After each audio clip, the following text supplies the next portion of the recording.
Driving Television is brought to you by driving.ca.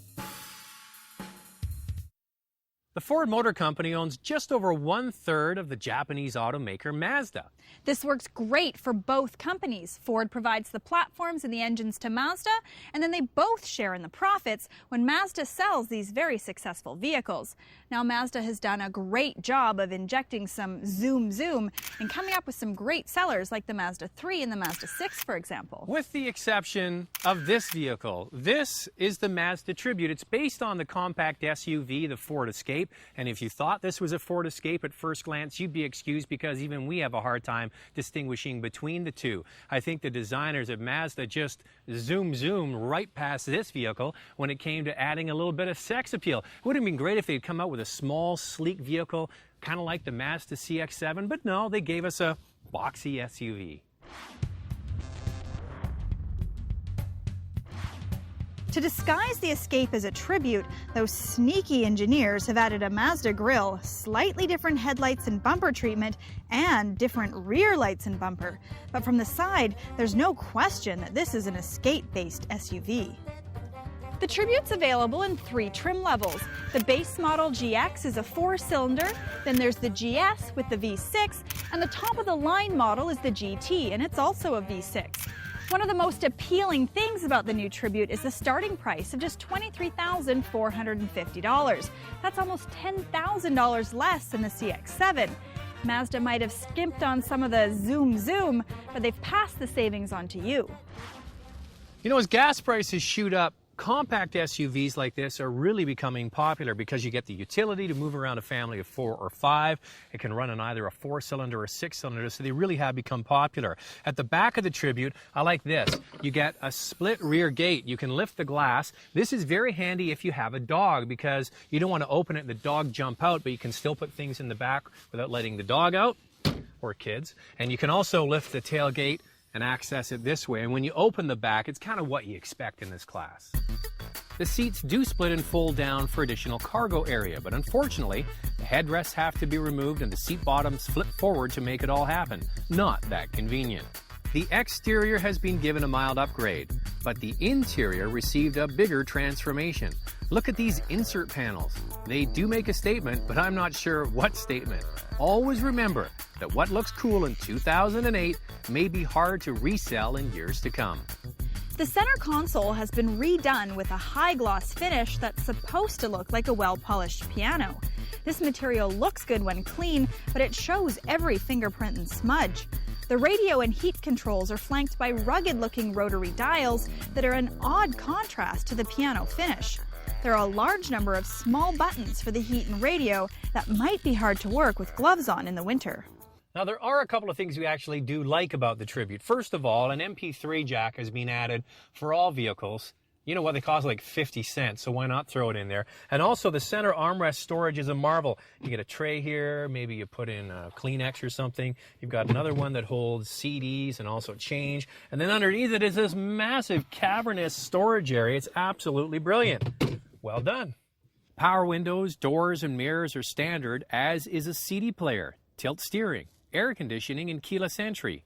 The rear seats have plenty of room for an average family of 4, and the back seat sits a little higher for better outward visibility. Plus, Mazda has updated the safety features and included front, side, and curtain airbags. Now, I'm the first one to drive this Mazda Tribute, but in reality, Lacey went on a trip with Mazda Canada and got an exclusive preview of this vehicle. And I know she really went all out to get the best information possible about this new product. So let's have a look at all the really hard work that she did.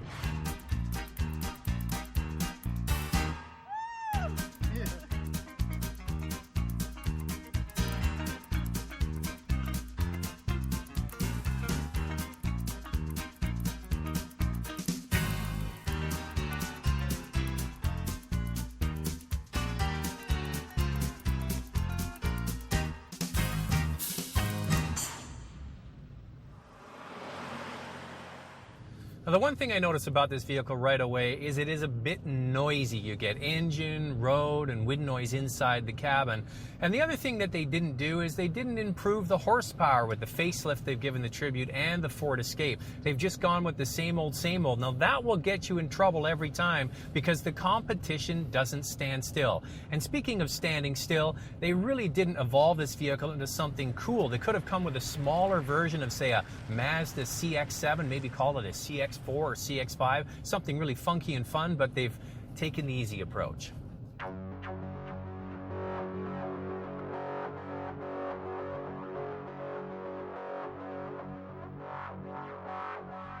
Not only is the Tribute equipped with all the airbags, but with traction control, stability control, rollover stability control, and a tire pressure monitoring system on all models. The transmissions offered are a 5-speed manual on the base model, which is really nice, since Toyota and Honda have dropped that feature from the RAV4 and CR-V. The automatic is just a 4-speed unit in a sea of 5-speed trannies in the competition. All-wheel drive is offered on all 3 models, but it only comes standard on the top GT version. On our 3-day test drive on Vancouver Island with Mazda Canada, we drove on some pretty nasty gravel logging roads, and I was actually pleasantly surprised at how well the Tribute handled them. Now, I wouldn't recommend it for any hardcore off-roading, but if you're looking for a flexible vehicle that you can load up your friends, family, and some camping or fishing equipment in, then the Tribute pretty much has all your bases covered. And did I mention that there's lots of cargo space, just in case you happen to catch the big one. Woohoo! 2 fish! We've already mentioned the attractive starting price of just $23,500, and the Tribute seems to do everything without very much fuss. But it looks like the competition is moving forward and Mazda's kind of just standing still. What do you think, Zach? Well, I'm going to get to what you just touched on in a second. First of all, what do I like about this vehicle? The general class of vehicles really are attractive to a lot of families, and this vehicle is included. It's a good size, it's comfortable, it's easy to drive, it's got excellent outward visibility because it is kind of boxy, and it's not too expensive. And I do encourage you to go and try the 4-cylinder Tribute before you try the V6. If the 4-cylinder's fine, stick with that, save some money, and it's good on gas. Now, on the downside, first of all, the engines haven't been upgraded and they haven't gone forward with, say, a 5 or even a 6-speed automatic. It's still a 4-speed automatic. The exterior styling really is warmed over, and the interior with those green panels, no thanks. And this vehicle gets a little bit noisy at times, especially on the highway. What do you think of it? I agree with you. It's definitely an unusual color, but I really like the starting price. I know we've mentioned it a few times, but for what you're getting, you can't go wrong with the price. I also really like the fact that you can get a manual transmission. Zach touched on the comfortable seats, especially the driver's seat. I like how it sits really high up, so you've got great outward visibility. And I like the fact that it drives like a smaller vehicle. It handles really well, and it's really easy to park. Now, on the downside, it's not necessarily that I don't like the exterior styling, but I just expected a little bit more zoom, especially from Mazda. The interior has a very strange mix of finishes. I'm not sure if they were trying to get a really classy upscale look or go more for that rugged SUV type look. And just a small thing, but there's no light on the vanity mirror in the passenger seat. So I know Zach can understand this. If you're sitting there trying to put on your makeup, it's a lot easier if you can see what you're doing. Right, Zach? You don't think this just all happens by accident, do you?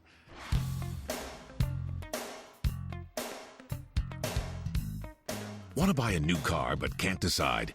Go to driving.ca and do your own research by using the comparison tool.